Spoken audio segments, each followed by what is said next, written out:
Assalamualaikum warahmatullahi wabarakatuh.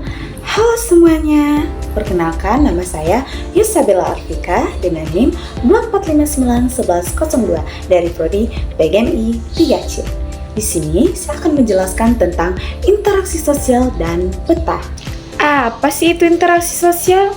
Interaksi sosial adalah hubungan timbal balik antara individu dengan individu, individu dengan kelompok, bahkan kelompok dengan kelompok.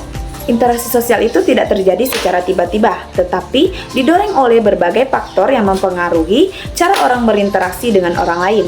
Nah, di sini terdapat 5 faktor pendorong, yaitu ada imitasi, sugesti, identifikasi, simpati, dan empati.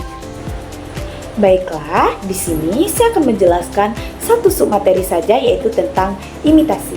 Imitasi adalah proses sosial ketika seseorang meniru sikap, perilaku, gaya hidup, bahkan kebiasaan orang lain. Nah, imitasi ini terjadi karena adanya ketertarikan, kekaguman, bahkan keinginan untuk menyesuaikan diri dengan lingkungan sosial. Nah, dalam kehidupan sehari-hari, imitasi itu sering muncul sejak usia dini.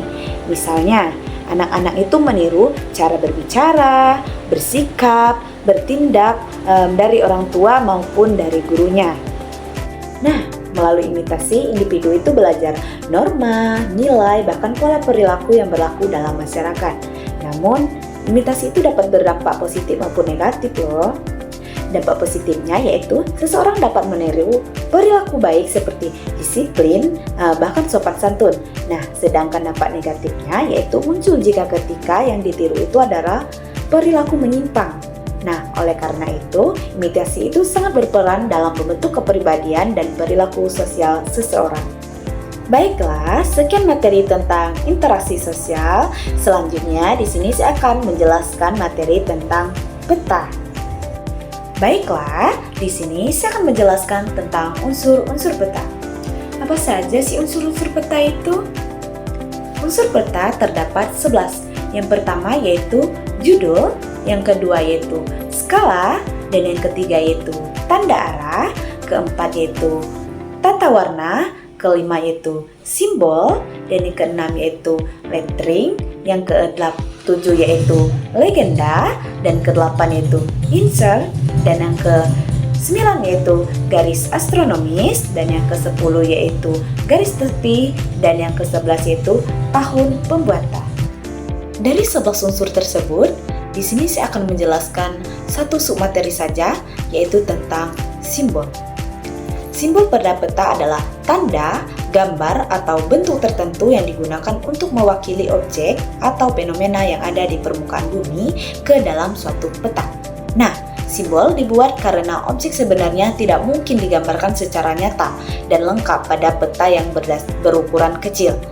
Nah, oleh karena itu, simbol berfungsi sebagai penyederhanaan dari kondisi sebenarnya di lapangan. Fungsi utama simbol pada peta adalah untuk menyajikan informasi geografi secara jelas dan mudah dipahami. Dengan adanya simbol, pembaca peta dapat mengetahui letak, jenis, bahkan karakteristik suatu objek tanpa harus melihat langsung ke lokasi tersebut. Nah, selain itu, simbol juga membantu memperindah tampilan peta saat membuat peta lebih komunikatif dan informatif. Selanjutnya, jenis-jenis simbol. Simbol pada peta dapat dibedakan berdasarkan bentuk dan sifat objek yang digambarkan. Nah, berdasarkan bentuknya, simbol itu terdiri atas simbol titik, simbol garis, dan simbol area. Simbol digunakan untuk menunjukkan objek yang letaknya pasti dan berukuran kecil, seperti kota, pelabuhan, bandara, bahkan lokasi tambang. Garis itu digunakan untuk menggambarkan suatu objek yang memanjang seperti jalan raya, sungai, rel kereta, bahkan batas wilayah. Untuk simbol area itu digunakan untuk menunjukkan suatu wilayah yang memiliki luasan tertentu seperti hutan, danau, sawah, bahkan wilayah administrasi. Nah, berdasarkan sifat objeknya, simbol itu dibedakan menjadi 2, yaitu simbol fisiografis dan simbol kultur. Simbol fisiografis atau fisik yaitu simbol yang menggambarkan kenampakan alam seperti pegunungan, sungai, laut, bahkan iklim. Yang kedua yaitu simbol kultur. Simbol kultur yaitu simbol yang menggambarkan hasil aktivitas manusia seperti permukiman, jaringan transportasi, batas administrasi, bahkan fasilitas umum lainnya. Baik teman-teman semuanya, itu saja yang dapat saya jelaskan tentang interaksi sosial dan peta. Lebih dan kurang saya mohon maaf. Bye-bye.